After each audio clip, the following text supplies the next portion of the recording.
3월 31일 목요일입니다. 오늘은 에스겔서 7장 1절로 마지막 27절까지 말씀, 끝이 너에게 왔도다 라는 제목입니다. 끝이 너에게 왔도다. 에스겔서는 1장부터 24장까지 총 48장까지 있는데 24장까지 아주 집요하리만큼 반복적으로 이스라엘과 유다의 죄를 지적하고 있어요. 그래서 이스라엘 백성들, 유다 백성들이 무슨 죄를 지었는지 여러 각도에서 다양하게 설명을 하고 계속 반복적으로 그 죄를 지적을 해내고 있어요. 그러니까 아마 이제 에스겔서는 지금 바벨론의 포로로 잡혀왔는 백성들과, 그리고 이제 앞으로 3차 포로로 잡혀와 멸망해가지고 포로로 잡혀올 그 백성들을 향해서 외치는 말씀이라고 그랬죠.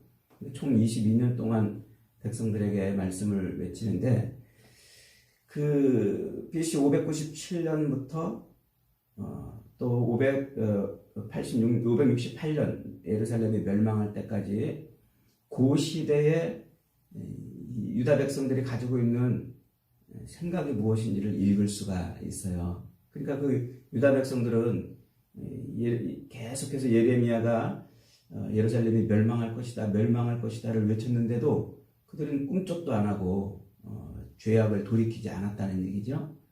그러면서 동시에 그들이 세상 모든 돌아가는 그것이 하나님이 세상을 통치하시고 섭리하시는 분이시라는 사실을 까맣게 잊고 있었다는 것을 우리가 짐작해 볼 수가 있어요.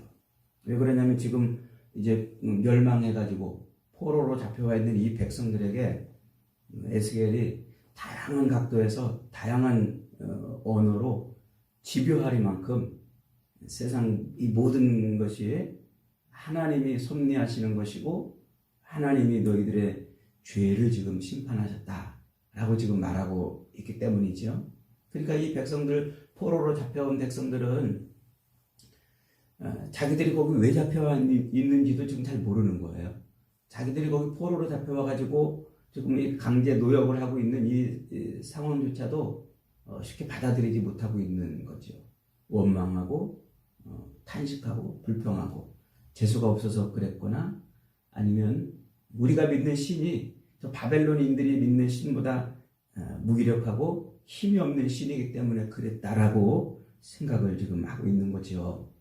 그러니까 하나님이 에스겔을 통해서 아주 반복적으로 집요하리만큼 다양한 각도에서 그들의 죄를 지적하고 있는 거예요. 너희가 지금 여기 포로로 잡혀와 있고 예루살렘이 멸망한 것은, 이것은 너희 죄 때문이라는 거예요. 너희 죄.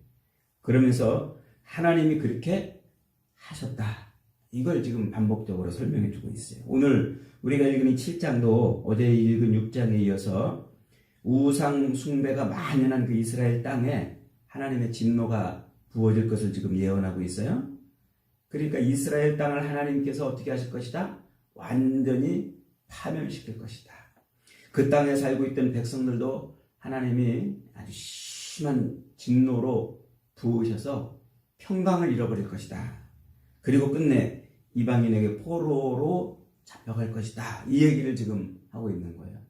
그러니까 하나님의 선민이라고 살고 있던 백성들이 포로로 잡혀오는 이유가 뭐냐면 그들이 하나님 앞에 죄를 지었기 때문이라는 것을 지금 말하고 있는 거죠. 특별히 5절로 6절에서 선지자는 끝이 왔다라는 말을 3번이나 반복하게 합니다. 그래서 끝이 왔다, 끝이 왔다, 끝이 왔다. 이 끝이 왔다라는 말이 오늘 본문에서 6번이나 반복이 돼요. 그래서 하나님이 이스라엘을 완전히 파멸시킬 것이라는 선언을 지금 하고 있는 거예요. 5절에 보니까 주 여호와께서 이같이 이르시되 재앙이로다, 비상한 재앙이로다 볼지어다, 그것이 왔도다. 어떤 게 왔다고요? 끝이 왔도다. 끝이 왔도다. 끝이 너에게 왔도다. 그것이 왔도다. 오늘 설교 제목이 바로 이겁니다. 끝이 너에게 왔도다. 그러니까 이 예루살렘과 유다가 멸망하고 이스라엘, 하나님이 젖과 꿀이 오르는 땅이라고 해서 주신 그 땅이 완전히 파멸에 이를 것이다 라고 지금 말하고 있는 거예요. 그래서 유다가 끝장날 것이라는 거죠. 7절에 보니까 그날, 그 끝이 오는 날은 산에서 즐거이 부르는 날이 아니라 요란한 날이라 이렇게 선언합니다. 그 요란한 날 이렇게 말하는데 이 땅 주민아 정한 재앙이 내게 임하도다 때가 이르렀고 날이 가까웠으니 요란한 날이 산에서 즐거이 부르는 날이 요란한 날이요 산에서 즐거이 부르는 날이 아니로다. 그 요란한 날이라 이 말은 갑작스럽게 적군이 쳐들어와 가지고 전쟁이 벌어진 거예요. 그래서 아주 막 혼란스럽고 어떻게 해야 될지 이렇게 해야 될지 저렇게 해야 될지 모르는 아주 정신없는 날, 요 날을 일컫는 말이 요란한 날이에요. 그러니까 전쟁이 갑자기 임한 거죠. 지금까지 유다 백성들이 뭐 했다는 거예요? 전쟁이 임할 것을 아무도 생각을 안 하고 있었다는 거죠. 그 말이 산에서 즐거이 부르는 날과의 대조를 이루고 있어요. 이 산에서 즐거이 부르는 날이라는 말은 이제 농작물을 수확하거나 추수 때에 곡식을 거둬들이고 그 곡식을 거둬들인 것을 인해서 신에게 감사의 제사를 드리는 날이에요. 그러니까 마지막 추수 때에 농작물을 거둬들이고 그 농작물을 주신 신에게 감사를 드리는 그날은 앉아가지고 통곡하는 날이 아니잖아요. 기뻐 즐거이 춤추는 날이에요. 그날이 지금 요란한 날과 대비가 되고 있는 거예요. 요 날이 지금 산에서 즐거이 부르는 날이라는 요 말을 쓴 이유가 지금 유다 백성들이 그랬다는 거예요.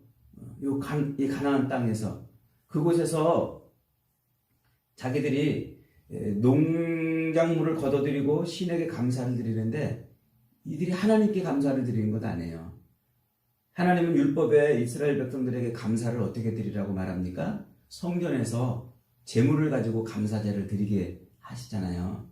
산에서 농작물을 거둬들이고 산에서 즐거이 춤추면서 하는 것은 이방인들이 하는 습성이죠. 그러니까 옛날에 다윗이 범죄를 인해서 하나님 앞에 회개할 때에 타작마당을 사가지고 거기에서 번제를 드리는데 그 가나안 백성들이 신에게 감사 제사를 드리든 추수하고서 감사 제사를 드리던 게 바로 그 타작마당에서 하는 일들이에요. 그러니까 그 타작마당에서 그들은 자기들이 섬기는 하나님이 아닌 이방인들이 섬기던 그 신, 즉 농사의 신에게 바알이나 이런 농사의 신에게 감사 제사를 드리던 바로 그것을 말하는 거죠. 그러니까 지금 이 요란한 날과 그날을 대비시켜가지고 이스라엘의 죄를 지금 지적하고 있는 거죠. 그러면서 하나님이 특별히 강조하고 있는 말이 있어요. 3절에 이제는 내게 끝이 이르렀나니 내가 내 진노를 내게 나타내어 내 행위를 심판하고 내 모든 가증한 일을 보응하리라. 그러니까 지금 이 유다 백성들, 이스라엘 백성들의 그 행위가 뭐라는 거예요? 그 가증한 일이 뭐라는 거예요? 그게 우상을 섬기는 일이었다는 거예요. 하나님을 배반하고 우상을 섬기는 일이라는 말이에요. 이 말을 4절에서도 반복하고 8절에서도 반복하고 9절에서도 반복하고 마지막 27절에서도 또 한 번 반복을 해요. 그 가증한 행위, 그 가증한 일. 그러니까 유다 백성들은 아주 거기에 쩔어 있는 거예요. 하나님을 배반하고 우상을 섬기는 일에 쩔어 있는 것이죠. 그래서 15절 말씀에 진노의 날이 이제 임할 것인데 그 진노의 날은 하나님께서 전쟁으로 그들을 칠 것이다. 지금 말씀하고 있는 거죠. 15절에 보니까 밖에는 칼이 있고 안에는 전염병과 기근이 있어서 밭에 있는 자는 칼에 죽을 것이요 성읍에 있는 자는 기근과 전염병에 망할 것이다. 그러니까 예루살렘 성을 바벨론 군대가 1년 6개월 동안 겹겹이 포위를 하고 있어서 그들이 먹을 것이 없고 그들이 결국은 자기 자식을 잡아먹는 그리고 부모를 잡아먹는 이런 일들이 거기서 벌어진다고 그랬죠. 그러니까 그 마지막 때의 모습을 지금 설명해주고 있어요. 그러니까 악한 행위, 우상을 섬기고 하나님을 배반하고 우상을 섬기는 그런 행위를 인해서 하나님께서 그들에게 어떤 일을 벌이시는가 지금 보고 있는 거죠. 그러면서 이제 19절에서는 이렇게 말해요. 그동안 이스라엘 백성들이 모아놓았던 아주 귀중하다고 여기고 막 그것을 얻으려고 애쓰고 몸부림치며 모아놓았던 금과 은들이 다 어떻게 된다고요? 그것은 그들에게 조금도 도움이 되지 못한다고 그래요. 19절에 보십시다. 그들이 그 은을 거리에 던지며 그 금을 오물같이 여기리니 이는 여호와 내가 진노를 내리는 날에 그들의 은과 금이 능히 그들을 건지지 못한다. 능히 그들의 심령을 족하게 하지 못한다. 그 창자를 채우지 못하고 오직 죄악의 걸림돌이 되미로라. 그러니까 그들은 여지껏 은을 구하려고 금을 얻으려고 그렇게 애를 쓴 거예요. 그것이 자기들을 편안하게 해주고 그것이 자기들을 만족하게 해주고 그것이 자기들의 창자를 채우는 것이라고 생각을 한 거예요. 은과 금을 가지고 먹고 산다고 생각을 한 거죠. 그런데 하나님이 심판하시는 때는 그들이 그렇게 집착하고 집요하게 붙잡고 모으려고 애썼던 그 모든 것들이 다 뭐가 된다고요? 다 쓰레기가 된다고요. 오물이 된다고요. 그래서 그걸 버리고 막 갖다 버린다는 거예요. 그것이 오히려 죄악의 걸림돌이 되었다 이렇게 말씀하고 있어요. 그러면서 하나님은 에스겔로 하여금 23절에서 쇠사슬을 만들어라 이렇게 지금 말하고 있어요. 이 하나님께서 에스겔에게 유다 백성들에게 포로된 백성들에게 말씀을 전할 때는 아주 독특한 행동을 자꾸 하게 하신다고 그랬죠. 지금 하나님이 또 뭘 만들으라고 그러냐면 쇠사슬을 만들어가지고 그거를 이렇게 막 휘두르라고 지금 말씀하고 있는 거예요. 23절에 너는 쇠사슬을 만들라. 이는 피 흘리는 죄가 그 땅에 가득하고 포악이 그 성읍에 가득 찼습니다. 내가 극히 악한 이방인들을 데려와서 그들이 그 집들을 점령하게 하고 강한 자의 교만을 그치게 하리니 그들의 성소가 더럽힘을 당하리라. 그러니까 쇠사슬에 그들이 결박돼가지고 포로로 끌려가게 된다는 거죠. 그러니까 지금 포로로 끌려와 있는 백성들에게 그 말을 하는 이유가 뭐냐면 너희들이 포로로 끌려온 이유가 뭐냐? 그들이 그 죄를 졌다는 거예요. 지금 너희들이 그 죄를 졌다는 거예요. 산에서 곡식을 걷어들이고서 우상에게 즐거운 축제를 벌이고 우상을 섬기는 하나님을 배반한 일을 다른 사람이 아닌 지금 너희들이 했다는 거예요. 너희들이. 그 얘기를 지금 강조를 하고 있는 것이죠. 그러면서 오늘 본문에서 놓치지 말아야 될 구절이 있어요. 4절과 27절 말씀입니다. 4절 한번 봅니다. 내가 너를 불쌍히 여기지 아니하며 긍휼히 여기지도 아니하고 네 행위대로 너를 벌하며 내 가증한 일이 너희 중에 나타나게 하리라. 내가 여호와인 줄 너희가 알리라. 27절에도 이 말이 반복되고 있어요. 내가 그 행위대로 그들에게 갚고 그 죄악대로 그들을 심판하니니 내가 여호와인 줄을 알리라. 그러니까 지금 유다 백성들이 포로로 끌려오고 예루살렘이 멸망하게 된 그 이유, 그것이 뭐라고요? 그들이 그 하나님 앞에 가증한 행위를 행했다는 거죠. 그 가증한 행위가 곧 우상을 섬기는 것, 하나님을 배반하고 우상을 섬기는 것이라는 겁니다. 그러면서 이 구절에서 오늘 이 7장에서 계속 반복되는 단어가 하나 있어요. 그게 뭡니까? 그게 바로 내가라는 말이에요. 내가. 그 모든 일의 주체가 누구라는 거예요? 하나님이시라는 거예요. 심판의 주체가 하나님이시라는 거죠.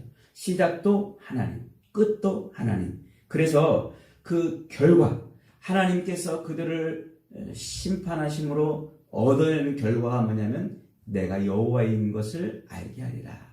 그러니까 지금 포로로 끌려온 백성들이 하나님을 잊어버린 거 아니에요? 하나님을 무시하고 배반하고 하나님과 상관없는 삶을 살아오고 지금 포로로 끌려온 이것도 어쩌면은 운이 없어서 혹은 재수가 없어서 막 그런 원망과 불평과 조상에 대한 조상 탓을 하고 있는 그들에게 누굴 가르쳐 주는 거예요? 하나님을 가르쳐 주는 거죠. 그래서 하나님이 유다를 징계하시고 심판하시는 이유가 하나님으로 알게 하기 위해서 그렇다는 거예요.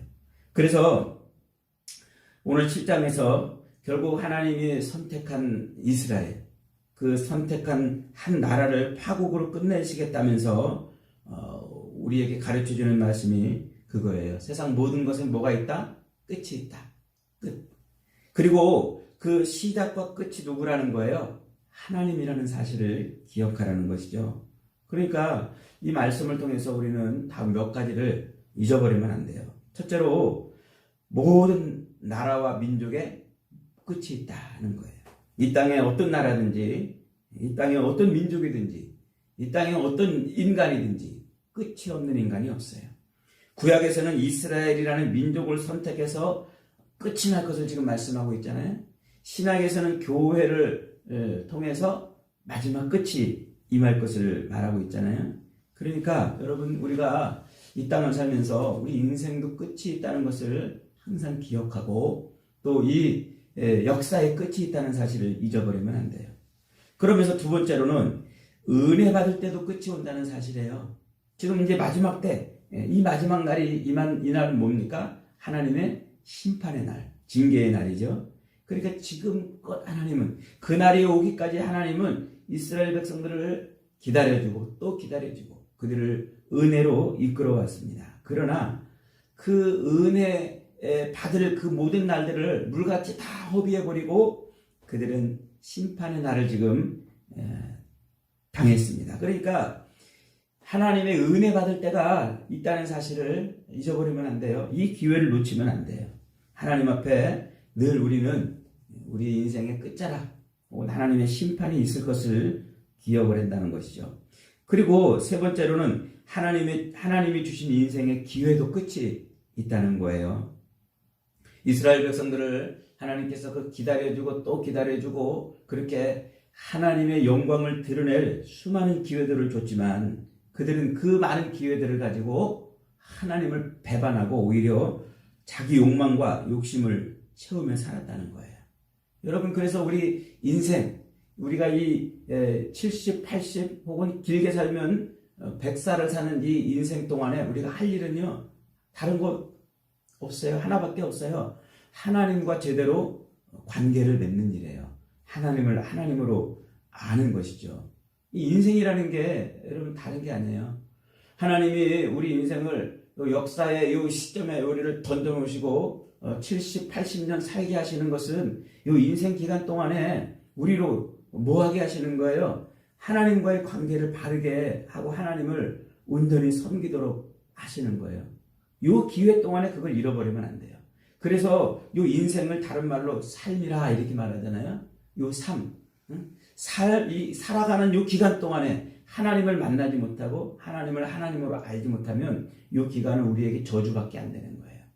이미 아담의 타락 이후로 모든 인간은 다 사망을 했잖아요. 하나님과 분리됐고 떨어졌잖아요. 끊어졌잖아요.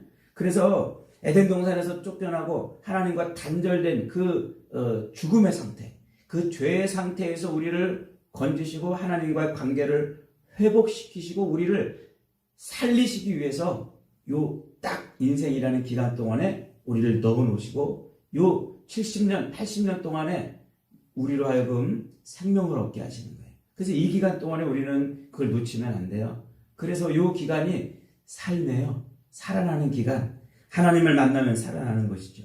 하나님을 바로 알면 살아나는 것이죠. 그래서 이 기회를 우리가 놓치면 안 된다는 거죠. 그리고 마지막 네 번째로 이 우리의 모든 행위대로 하나님은 심판을 하실 것이다 하는 거예요. 선한 일을 한 자는 선한 일로, 악한 일을 한 자는 악한 것으로 심판을 받는 것이죠. 여러분, 우리 인간이 이 땅에서 하는 일 중에 가장 악한 일은 뭘까요?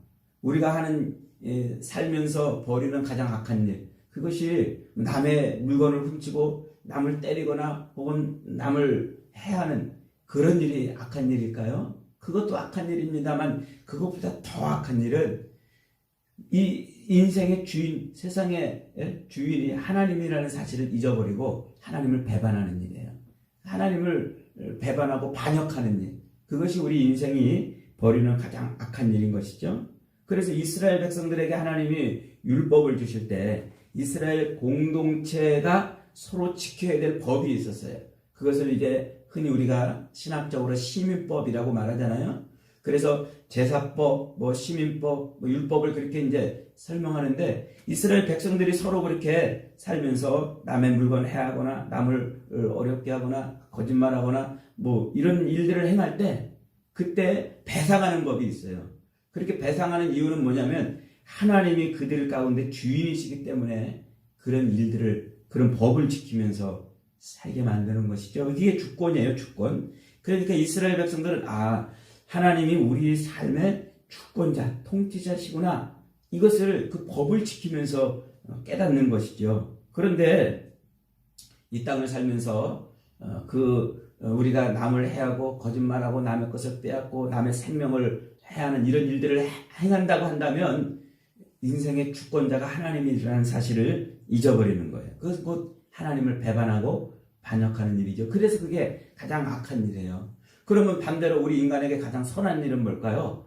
하나님을 하나님으로 하는 거예요. 하나님을 경외하고 하나님 말씀에 순종하며 사는 것이죠. 그래서 우리 인간의 그 행위가 하나님의 심판을 받는 이유는 도둑질하고 거짓말하고 남의 생명을 해하는 이게 나쁜 일이라서가 아니라 그 자체가 뭐기 때문에 하나님을 배반하고 하나님을 반역하는 일이기 때문에 하나님의 주권과 통치를 거역하는 일이기 때문에 거기에 대한 심판을 하신다는 거예요. 그래서 우리가 이 땅을 살 때 우리는 하나님의 통치하심을 잊어버리면 안 돼요. 하나님이 내 인생의 주인이시고 지금도 온 삶의 역사의 모든 인생의 통치자이심을 잊어버리지 않고 사는 것, 그것이 우리 인생이 행하는 가장 선한 일이라 하는 것이죠. 사랑하는 여러분, 믿음이라는 게 뭡니까? 믿음은 지금 하나님이 살아계시다라고 고백하는 것 아닙니까? 내 인생의 주인이시라고 고백하는 것 아니에요? 내 삶의 통치자, 그리고 우리 이 공동체와 사회, 이 역사의 주관자라는 사실을 고백하며 사는 것, 그게 믿음이에요. 그러니까 여러분, 믿음으로 산다는 것은 단순히 이 땅에서 그저 내가 바라고 원하는 것을 내 신 앞에 비나이다 하면서 사는 것이 아니라 이 세상의 모든 만물을 통치하시고 주관하시고 내 인생의 주관자가 하나님이라는 사실을 고백하며 사는 것, 그것이 믿음으로 사는 것입니다. 안타깝게도 유다 백성들, 이스라엘 백성들은 이 믿음의 삶을 온전히 행하지 못했어요. 그래서 겨우 한다는 게 우상들, 이방인들이 섬기는 우상들처럼 거기 나가서 자기들의 욕심을 채우고 욕망을 채우고 바라는 것을 얻는 그런 행위를 하는 것이 믿음인 줄 알고 그런 삶을 살았다는 것이죠. 거기에는 하나님의 진노와 심판이 있을 수밖에 없습니다. 오늘도 저와 여러분이 그런 이방인들이 섬기는 것처럼 사는 것처럼 믿음 생활하는 것이 아니라 하나님의 살아계시고 통치하심 앞에 온전히 순종하며 그분을 경외하며 사는 온전한 믿음으로 승리하시기를 주님의 이름으로 축복합니다. 아멘.